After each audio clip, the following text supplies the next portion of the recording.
ଆଜ୍ଞା ନମସ୍କାର। ସାର୍ ନମସ୍କାର। ଆଚ୍ଛା, ଆଗରେ ଆମର ଯେଉଁ ଲୋକବାକ ବାସ କରୁଥିଲେ ଆଉ ଆଗରେ ଯେମିତି ଚାଷବାସ ହେଉଥିଲା ଆଉ ବର୍ତ୍ତମାନ କେମିତି ଲୋକବାକ ବାସ କରୁଛନ୍ତି, କେମିତି ଚାଷବାସ ହେଉଛି ସେ ଉପରେ ଟିକେ କହିବେ କି? ଦେଖନ୍ତୁ, ଆଗ କାଳରେ ଲୋକମାନେ ପଡ଼ୁଶାସ ଜଙ୍ଗଲ ମାରିକରି ବିନା କତରେ ଜଙ୍ଗଲ ମାରି ସଫା କରି କ୍ଷତିପୂରଣ ଗୋଟିଏ ବସ୍ତା ହେବା ଜାଗାରେ 4 ବସ୍ତା ଫସଲ ଆସୁଥିଲା। ପରେ ପରେ ଲୋକ ଦେଖାଣି ହିସାବରେ ବିଭିନ୍ନ ପ୍ରକାର ଖତ ମାରିକରି ଚେହେରା ବଦଳାଇ କରି ଲୋକ କରିବା ଯୋଗୁଁ ଲୋକଙ୍କର ଫସଲ ଠିକ୍ସେ ଆସିପାରୁନାହିଁ କି ରାସାୟନିକ ସାର ମାରିକରି ତାଙ୍କର ଦେହ ବି ଖରାପ ହେଉଛି।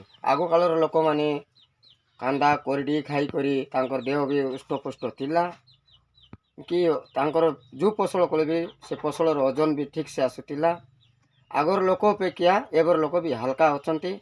ଏବେ କୌଣସି କହିବା ମାଧ୍ୟମରେ ଏବେ ଯେଉଁ ଫସଲ କରିବୁ ବିନା ସାରରେ ଫସଲ ହେଉନାହିଁ। ଆଗ କାଳରେ କ'ଣ ଥିଲା, ଜଙ୍ଗଲ ସଫା କରି ଗୋବର ଖତ ନେଇକରି ବିଭିନ୍ନ ପ୍ରକାର ମାଧ୍ୟମରେ ଫସଲ କରି ଆଣୁଥିଲେ।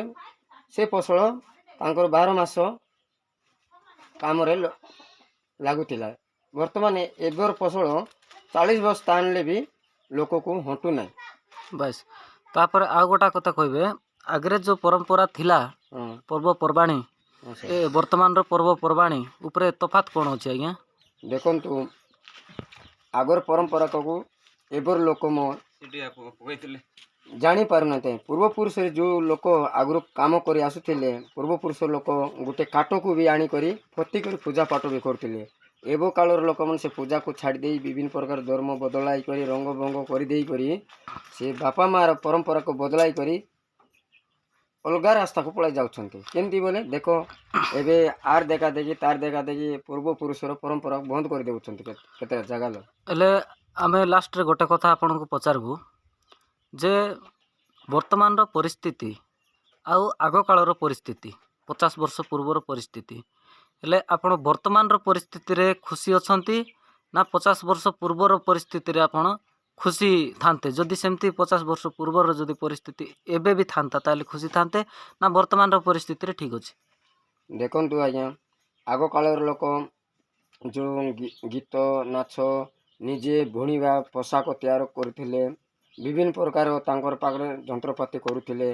ଏବେ କାଳର ଯୁଗରେ ଏବେ ଦେଖାଦେଖି ହିସାବରେ ଠିକ୍ସେ ହେଇପାରୁନାହିଁ। ଆଗ କାଳର ଅପେକ୍ଷା ଏବେ ବଦଳାଇ ଦେଲେ, ଲୋକ ବି ଚେଞ୍ଜ ହେଇଗଲେ। ବିଭିନ୍ନ ପ୍ରକାର ପୋଷାକ ପିନ୍ଧିବା ପାଇଁ ତାଙ୍କର ମନ ଆଗ୍ରହ ହେଲାଣି। ଆଚ୍ଛା, ବର୍ତ୍ତମାନର ପରିସ୍ଥିତିରେ ଆପଣ ଖୁସି ନା ଆଗର ପରିସ୍ଥିତି ଥିଲେ ଭଲ ଥାନ୍ତା? ମୁଁ କହିବା ହିସାବ ଗଲେ ଆଗ କାଳର ପରମ୍ପରାକୁ ଲୁଚାଇ ଦେଲେ ଏବେ ଯୁଗରେ ଭଲ ଅଛି। ଆଗର ଯୁଗରେ ଟିକେ ବଦଳି ଗଲାଣି। ଓକେ, ଧନ୍ୟବାଦ।